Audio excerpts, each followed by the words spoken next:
කොළඹ නගරය වෙලාගෙන තිබූ දූලි වලාකුළු පලවා හරිමින් අහස කළු කරගෙන මහා වර්ෂාවක් එදහෙලෙන්නට සූදානම් වෙමින් තිබුණි.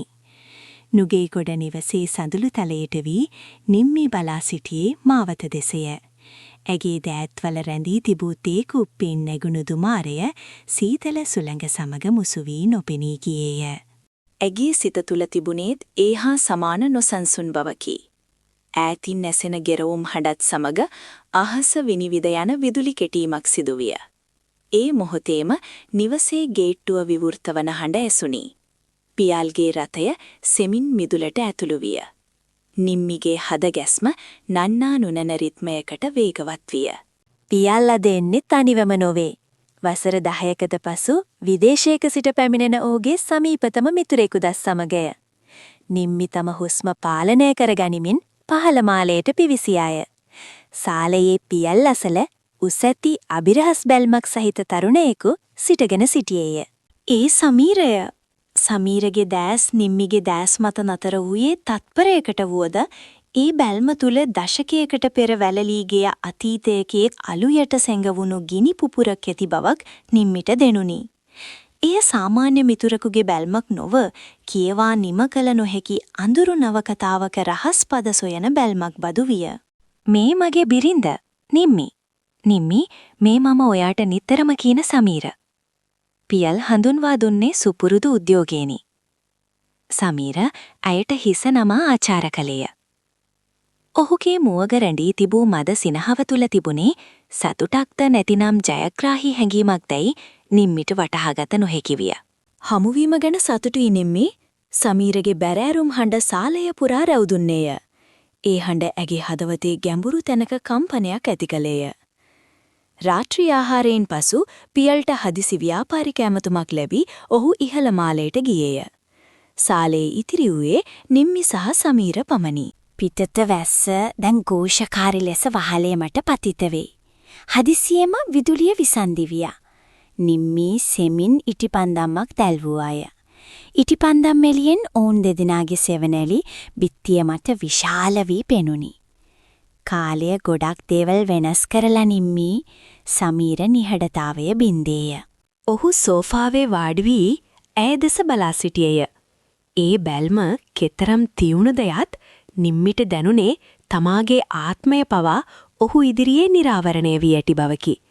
ඇය ඇඳ සිටි සරල වස්ත්‍රය අතරින් ඇගේ වෙවුලන දෑත් සැඟවීමට ඇය උත්සාහ කළාය.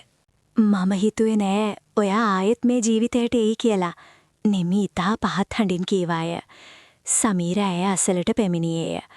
ඔවුන් අතර තිබුණේ අඟල් කිහිපයක පරතරයකි. බිත්තිය මත වැටී තිබූ ඔවුන්ගේ සෙවණැලි එකිනෙක මත පතිත වී තනි අඳුරු සෙවණැල්ලක් නිර්මාණය වන අයුරු නිම්මි බලා සිටියාය. එය හරියට තහන මගාදයකට ඇදී යන මනසක් මෙන් ඇයව ඔහු වෙතට ආකර්ෂණය කරගන්නා තීරණාත්මක මොහොතක් විය. හුස්ම ගන්නා හඬ පවා එකිනෙකාට ඇසෙන තරමට ඒ නිහඬතාවය බර වී තිබුණි.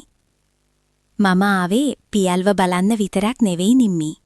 මම ආවේ අපේ අතීතයේ ඉතිරි වුණු විසඳුනේ නැති ඒ ප්‍රහේලිකාව අවසන් කරන්න.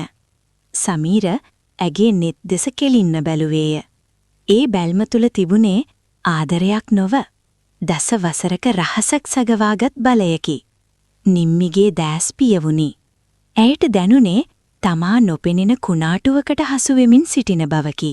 පස්සුදා උදෑසන පියල් රැකියාවට ගිය පසු නිම්මි තම චිත්‍රකාමරයේ චිත්‍රයක් අඳිමින් සිටියාය. චිත්‍ර ඇඳීම ඇගේ වෘත්තියම මෙන්ම ඇය මානසික නිදහස සොයන එකම තැනද විය. හදිස්සියේම කාමරේ දොර විවෘත විය. සමීර එහි පැමිණියේය. ඕ කිසිවක් නොකියා ඇය අඳිමින් සිටි චිත්‍රය දෙස බලා සිටියේය. එය වේදනාවෙන් සහ අභිරහසකින් පිරි ස්ත්‍රියකගේ ඉරුවකි. ඇගේ රේඛා තුල සැඟවී තිබුණේ කිසිකුවටත් නොපෙනෙන වචනෙන් විස්තර කළ නොහැකි ආත්මීය රික්තකයකි. ඒ රුවෙහි දැස් තුල නිම්මිගේම අසරණ බව කැටි වී තිබුණි. මේ චිත්‍රය තුල ඉන්නේ ඔයාගේ සැබෑ ආත්මය නේද? ඔහු ඇසුවේය. නෑ, ඒ මගේ හිතේ ඇඳුණු අදහසක් විතරයි. නිම්මිති ගැස්සුනාය. සමීර සෙමින් ඇය අසලට පැමිණි. ඇගේ උරහිස මත අතක් තැබුවේය. ඒ ස්පර්ශය චිත්‍රශිල්පියෙකු සිය කැන්වසේ මත තබන අවසාන පින්සන් පහරමින් තීරණාත්මක විය. ඇගේ සිතේ තිබූ නොසන්සුන් බව ඔහුගේ ඇඟිලි තුඩුවලට දැනෙන්නට ඇත. මේ සිතුවම මට මතක් කරනවා එදා ඒ කුණාටු සහිත රාත්‍රිය. එදා අපි අතර ඇතිවුණු ඒ ගිවිසුම මම පියල්ට හෙළි කළොත් ඔහුට මොනව හිතෙයිද? ඔයාගේ මේ සාන්තුවර රූපය පිටුපස තියෙන ඒ අඳුරු මතකය ඔහු දරා ගනීවිද? නිම්මිගේ දැස්වලට කඳුළු පිරුණි. සමීර, මම ඔයාගෙන් ආයාචනා කරනවා. අපේ පෞල් ජීවිතය විනාශ කරන්න එපා. මම ඉදා කලේ වැරද්දක් වෙන්න ඇති. ඒත් දැන් මම වෙනස් ගැහණියක්. වෙනස්? සමීර සමච්චලයට මෙන් සිනාසුනේය. ඔයා වෙනස් වෙලා නෑ නිම්මි. ඔයා අඳින මේ චිත්‍රවලින් පවා පේන්නේ ඔයාගේ හිතේ තියෙන පීඩනය සහ එදා ඒ සිදුවීමෙන් ඇතිවුණු කැළල. ඔයා පියල්ට ආදරය කරනවා ඇති. ඒත් ඔයාගේ මතකය තවමත් හිර වෙලා තියෙන්නේ එදා ඒ දරුණු අනතුර සිදුවුණු රාත්‍රියේ. සමීර ඇගේ කනට කර රහසින් පැවසුවේය. මම ළඟ තියෙනවා එදා ඔයා ලියපු ඒ ලිය කියවිලි. ඒ වගේම ඒ සිදුවීමට අදාළ සාක්ෂි. ඒක පියල් දැක්කොත් ඔයා ගොඩනගාගත්තු මේ ලෝකය සදාටම සුණුවිසුණු වෙලා යයි. එදින රාත්‍රී ආහාර වේල වෙනදාට වඩා නිහඬ විය. පියල් සතුටින් තම ව්‍යාපාරික දියුණුව ගැන කියවද්දී සමීර සහ නිම්මි අතර නිහඬ සංවාදයක් බැල්මවල් හරහා සිදුවියා. පියල්ට නොපෙනෙන ලෙස සමීර නිම්මි දෙස බලා අමුතුමාකාරයේ සංඥාවක් කළේය. ඒ බැල්ම තුර ඇයව බීතියට මෙන්ම නොදන්නා ආකර්ෂණයකට පත් කරන රහසක් වියා. නිම්මිගේ අතින් අල්ලාගෙන සිටි වතුර වීදුරුව මදක් ගැස්සි බිමට වැටි කුඩුපට්ටම් විය. එය හරියට ඇගේ සිතේ තිබූ පාලනය ගිලිහි ගිය බව පෙන්වන සංකේතයක් මෙනි. "මොකද නිම්මි? ඔයාට අද සනීප නැද්ද?" පියල් සැලකිල්ලෙන් ඇසුවේය. "නෑ පියල්, පොඩි ඔළුවේ කැක්කුමක්." නිම්මි බොරුවක් පැවසුවාය. "සමීර, උඹට මතකද විශ්වවිද්‍යාල කාලයේදී අපේ ජීවිතවලට ආපු ඒ අභියෝග? අන්න ඒ වගේ අභියෝගයක් තමයි අද නිම්මිටත් තියෙන්නේ." පියල් අමුතුම ආකාරයකින් සමීර දෙස බලා පැවසියා. සමීරගේ මුහුණේ මද සිනහවක් ඇතිවිය. "ඕ පියල්, සමහර වෙලාවට අපි ආරක්ෂා කරන්න උත්සාහ කරන අයම තමයි අපෙන් රහස් හංගන්නේ. ඒක තමයි ලෝක ස්වභාවය." සමීර තවසන දේ පියල්ට සාමාන්‍ය දෙයක් වුවත් නිම්මිට එහි තිබූ තියුණු බව හොඳින්ම වැටහුණි. පියල් නිවසේ සිටියදීම සමීර ඇයට මානසිකව බලපෑම් කරමින් ඇගේ සිතේ ඇති බිය සහ යටපත් කළ හැඟීම් එකවර අවදි කරමින් සිටියේය. එදින රාත්‍රියේ පියල් නින්දට ගිය පසු නිම්මි සාලයට පැමිණියේ වතුර වීදුරුවක් බොන්නටයි. සාලේ විදුලි පහන් නිවා දමා තිබුණි. හදිසියේම අඳුර අතරින් සමීර ඇගේ මග අවුරා සිට ගත්තේය. ඔහු ඇගේ දෑස් දෙස කෙලින්ම බලා සිටියේ. ඇයට පලා යාමට ඉඩක් නොතබමිනි. පටු ඉඩක ඔවුන්ගේ හුස්ම වැදෙන හඟ පමණක් ඇසෙන්නට විය. "සමීර, මට යන්න දෙන්න." නිම්මි මර්ධනය කළ හඬින් කීවාය. "නිම්මි, ඇයි ඔයා මේ තරම් බය? මම ආවේ ඔයාට හානියක් කරන්න නෙවෙයි. මම ආවේ ඔයාට ඇත්ත කියන්න." සමීර ඇයව බිත්තියකට හේතු කළේය. අඳුරේ වුවද ඔහුගේ දෑස් දිලිසෙන්නට විය. ඔවුන්ගේ සෙවණැලි බිත්තිය මත එකිනෙක වෙලී තිබුණේ මාරාන්තික රහසක් හුවමාරු කරගන්නා පෙම්වතුන් යුවලක් මෙනි. පියල් ඔයාට කියපු නැති ඇත්තක් තියෙනවා. පියල් දන්නවා අපේ අතීතය ගැන. ඔහු තමයි මාව මෙහෙට එව්වේ. නිම්මිගේ ලෝකයේ එකවරම කඩා වැටුනේ. පියල් ඇයව පරීක්ෂා කිරීමට සමීරව යොදාගෙන තිබේද? ඇයි සමීරට ඇති බිය නිසා ඔහුට නතුවීමට උත්සාහ කළා මිස ඔහුට සැබෑවටම ආදරය කළේ නැත. "නෑ, ඒක වෙන්න බෑ." නිම්මි බිම වාඩි වූවාය. ඇගේ පාලනය ගිලිහි ගිය අතර ඇගේ දෑස් වලින් කඳුළු ගලා ගියේ අසම්පූර්ණ චිත්‍රයක සායම් දිය වී යන්නක් මෙනි. එවිටම සාලේ විදුලි පහන් දැල්ලුණි. පියල් පඩිපෙළ මට සිදගෙන සිටියේය. ඔහුගේ මුහුණේ තිබුණේ පෙර තිබූ සිනහව නොවේ. එය වේදනාව සහ කෝපය මුසූ බැල්මකි. "සමීර, උඹ කියපු දේ හරි. මම හිතුවට වඩා නිම්මි වෙනස් වෙලා." පියල් සෙමින් පහලට පැමිණියේය. ඔහු අතේ කුඩා ඩිජිටල් තැටියක් තිබුණි. නිම්මි අඩන්නට වූවාය. "පියල්, මට සමා වෙන්න. මේ මිනිහා මාව බිය ගැන්වුවා. මම ඔයාට ආදරෙයි. නමුත් සමීර ඉදිරියට පැමිණ පියල්ගේ උරහිසට අතක් තැබුවේය. දැන්වත් ඇත්ත කියන්න පියල්. ඔයා ඇයි මේ නාට්‍ය රඟපෑවේ කියලා. පියල් ගැඹුරු හුස්මක් ගත්තේය.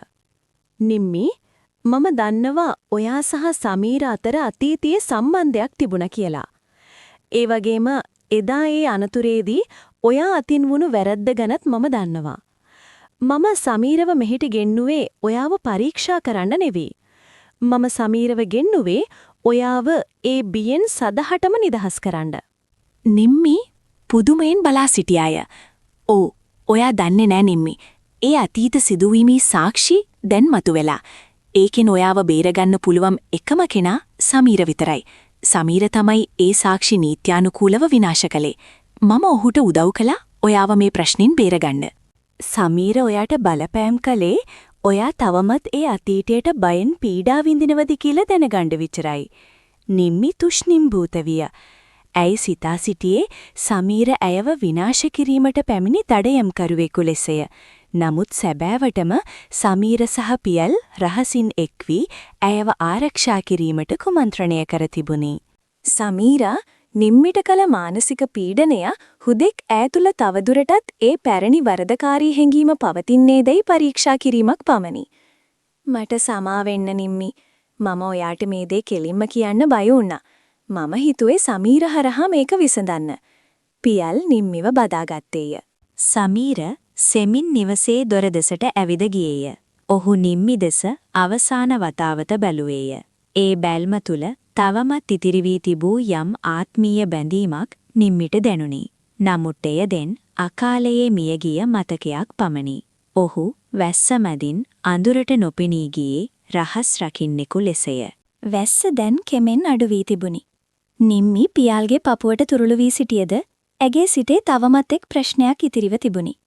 සමීර ඇත්තටම ඇයව බීරා ගත්තාද? නැතිනම් ඇගේ හෘද සාක්ෂිය තවත් විශාල අගාධයකට ඇද දැම්වාද? නිවසේ නිහඬතාවය මැද පියාල්ගේ සහ නිම්මිගේ හදගැස්මවල් පමණක් ඇසෙන්නට විය. සාලය තිබූ ඉටිපන්දම නිවී ගියා අතර ඔවුන් තනිවුවේ අඳුරු හෙත් ආරක්ෂිතයයි හැඟෙන අලුත් ලෝකයකය.